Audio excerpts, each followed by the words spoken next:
अस्सलाम वालेकुम नाजरीन, आप देख रहे हैं मुसाफा न्यूज़ और मैं हूं राशिद सईद राना। चलते हैं विहाड़ी शहर की अनमोल निशानी मस्जिद बागवाली, जहां से रिपोर्ट कर रहे हैं हमारे डिप्टी एडिटर राव फरमान अली। जी राव फरमान अली। अस्सलाम वालेकुम नाजरीन, ये है मुसाफा न्यूज़ और मैं हूं डिप्टी एडिटर राव फरमान अली। जनाब, आज हम मौजूद हैं मस्जिद बागवाली के नीचे, जहाँ पे इसकी तोड़ फोड़ की जा रही है और दुकानें तोड़ी जा रही हैं। तो मेरे साथ शहरी मौजूद है, इनकी जो है दुकान जो है बागवाली मस्जिद के नीचे है। आइए इनके क्या ख्यालात है इसके बारे में इनसे पूछते हैं। अस्सलाम वालेकुम।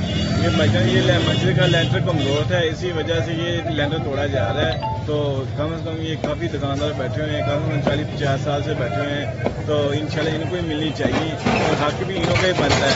ये माशाल्लाह ये हमारे पता काशिया साहब, ये डीसी साहब की मेहरबानी इतना हमारे लिए कर रहे हैं। तो लिहाजा ये हमारी रिस्पेक्ट कर रहे हैं। इंशाल्लाह जल्द से जल्द कम होना चाहिए।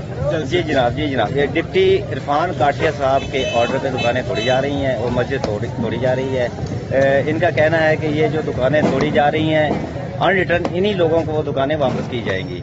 ये देखते रहिए मुसाफा न्यूज़, पाकिस्तान जिंदाबाद।